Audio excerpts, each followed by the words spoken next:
Agnès. Bonjour à tous et bienvenue au Réveil émotionnel hebdomadaire. Et pour commencer aujourd'hui, j'aimerais exprimer une gratitude pour toi, Gilles, parce que toutes ces interviews qu'on fait maintenant depuis plusieurs semaines m'invitent à m'interroger sur est-ce que je suis en phase par rapport à ce que tu présentes, par rapport à mes valeurs. Est-ce que je suis à mon écoute, etc. Et ça m'invite à sortir de mes automatismes. Et pour ça, j'ai énormément de gratitude. Et ça te réussit bien. Merci. Alors, le thème d'aujourd'hui, c'est comment passer de la normalité à sa nature profonde. Donc, une première question, déjà, pourquoi as-tu choisi ce thème? Alors, j'ai choisi ce thème parce que je trouve qu'on se laisse très facilement embarquer dans la normalité, surtout dans cette période que nous traversons. Et je me suis posé la question de me dire, mais si je ne suis pas dans la normalité, si je ne suis pas normal, entre guillemets, où je suis? Eh bien, je suis dans ma nature profonde. Et on a tendance à vouloir être normal, à être comme les autres. Et ça, ce besoin d'être aimé, ce besoin d'être accepté, d'être intégré avec les autres, on a tendance à s'oublier, à se travestir, comme tu dis, à se trahir parfois. Et donc j'avais envie de parler de cette thématique, qui est originale, puisque je n'ai pas souvent entendu parler de cette thématique, et aborder cette différence entre notre nature profonde, qui nous sommes vraiment, et cet individu qui s'adapte à la société. D'accord. Donc, c'est quoi cette nature profonde et cette normalité? Alors, arrêtez d'être normal, soyez spontané. La première chose, c'est qu'est-ce que ça veut dire, comme tu le dis. D'abord, c'est prendre conscience que nous sommes trop souvent en compétition et pas assez en coopération. Et cette tendance s'accentue. C'est prendre le temps de voir les coopérations qui existent autour de nous et les apprécier. Okay. C'est aussi respecter la vie, donc la nature, les animaux, la diversité aussi, chez l'homme, mais chez les animaux, partout. C'est accueillir cette diversité. Être naturel, c'est aussi apprendre à se fier à son intuition. On est trop dans le mental, même si le mental est très utile, contrairement à ce que j'entends souvent, mais quand est-ce que je suis dans mon intuition et quand est-ce que je suis débranché de mon intuition? À l'inverse, quand je suis dans ma normalité, j'ai tendance à être infantilisé. Les citoyens aujourd'hui sont de plus en plus infantilisés, on ne s'en rend pas compte. Quand je suis normal, je deviens malheureusement un objet de consommation, un objet de production. Et toute la dimension humaine a tendance à disparaître petit à petit. Okay. Quand je suis dans la normalité, je risque une chose importante qui est la pensée unique. Comme je disais, regarder les médias, c'est regarder la même chose que les autres. Et c'est sans nous en rendre compte. Et plus les médias se développent et plus il y a une standardisation à tous les niveaux, c'est se perdre. C'est ne plus être soi-même dans sa singularité, c'est se confondre avec une masse informe. D'accord. Et du coup, comment on peut faire pour sortir de cette normalité et aller vers notre nature profonde? Alors, pour arriver à ta nature profonde, il y a 3 manières. Ouais. C'est d'abord penser autrement. Penser autrement, ça veut dire quoi? Ça veut dire, par exemple, si tu es une personne qui est autoritaire, c'est d'aller dialoguer avec une personne qui est anarchiste.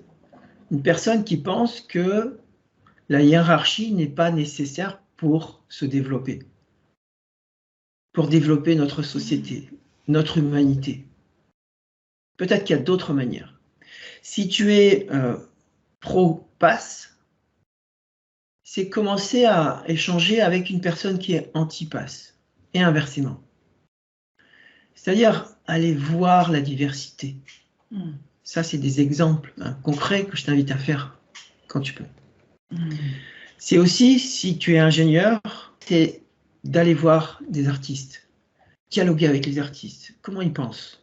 Comment ils sentent? Qu'est-ce qu'ils font de différent? C'est s'interroger sur tout ça. Mais pas seulement aller voir un film, mais juste dialoguer avec des personnes qui sont des artistes. Je pense que c'est très intéressant. Et inversement aussi, bien sûr. C'est sentir autrement. Penser autrement, mais c'est aussi sentir autrement. Sentir autrement, c'est te dire, qu'est-ce que j'ai pas l'habitude de voir comme film? Si tu vas voir des films de science-fiction, je sais que tu aimes bien ces films, c'est commencer à voir des films romantiques ou des films d'espionnage, des choses comme ça. Et te dire, qu'est-ce qui fait que j'ai pas été voir ces films et qu'est-ce qui m'interpelle dans ces films? Qu'est-ce qui me fait peur? Qu'est-ce que j'aime pas? Enrichir ta personnalité. Ouais. C'est aussi une chose intéressante, importante à faire, c'est essayer pendant une journée, peut-être le week-end, peut-être la semaine, d'exprimer toutes tes émotions. Toutes les émotions que tu ressens, porte ton attention dessus et exprime-les. Et vois ce qui se passe par rapport à tes enfants, par rapport à tes parents, par rapport à tes amis, et comment ils réagissent. C'est très intéressant.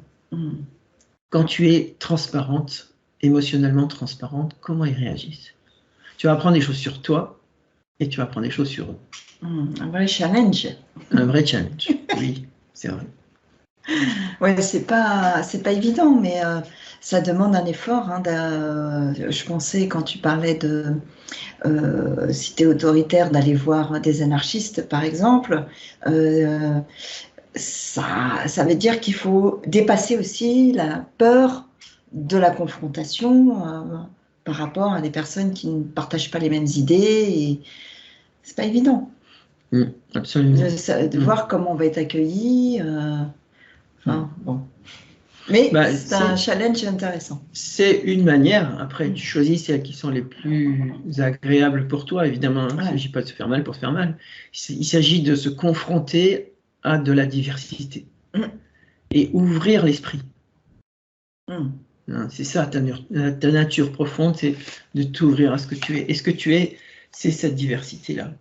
Tu n'es pas que ce conditionnement que tu as subi et vécu pendant toute ta jeunesse et jusqu'à aujourd'hui. D'accord. Et enfin, troisième point, c'est agir autrement. Agir autrement, ça veut dire avoir un comportement différent par rapport aux personnes âgées, par exemple. Qu'est-ce qui te fait peur? Et dialoguer avec ces personnes-là.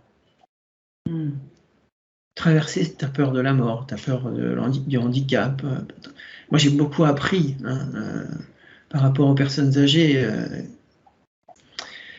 Tu peux aussi aller voir un homosexuel. Te dire, qu'est-ce qu'il y a de si extraordinaire à travers ça? Comment sont ces personnes? Et pas les étiqueter, mais t'ouvrir à cette diversité, une autre diversité. On peut en prendre plein. Par exemple, si tu trouves que tu t'ennuies à voir la télévision, à voir des émissions qui sont parfois très similaires, change ta manière de t'informer. Va écouter des informations qui sont hors des sentiers battus, sur des réseaux originaux, différents, étrangers. D'accord. Voilà, c'est toutes ces manières, que ce soit au niveau du comportement, des émotions ou de la pensée. Ok. Merci Gilles pour tous ces conseils et challenges. S'il y avait une chose à retenir, qu'est-ce que ce serait? S'il y avait une chose à retenir, c'est fuyez la normalité. Et osez être vous-même. Okay. Osez votre intuition. Osez l'authenticité. Ok, merci Gilles. Alors, que de challenge hein, pour la semaine à venir. Et donc, le thème de la semaine prochaine, c'est l'amour. L'amour, les 3 manières d'aimer. C'est ça, les 3 manières d'aimer. Donc, il y a 3 manières pour moi. Hein, j'ai essayé de faire une synthèse sur l'amour, ce qui n'est pas simple, hein, c'est juste un exercice. Et donc, je vais proposer 3 manières d'aimer qui peut donner des pistes quand on a des difficultés dans ses relations en couple.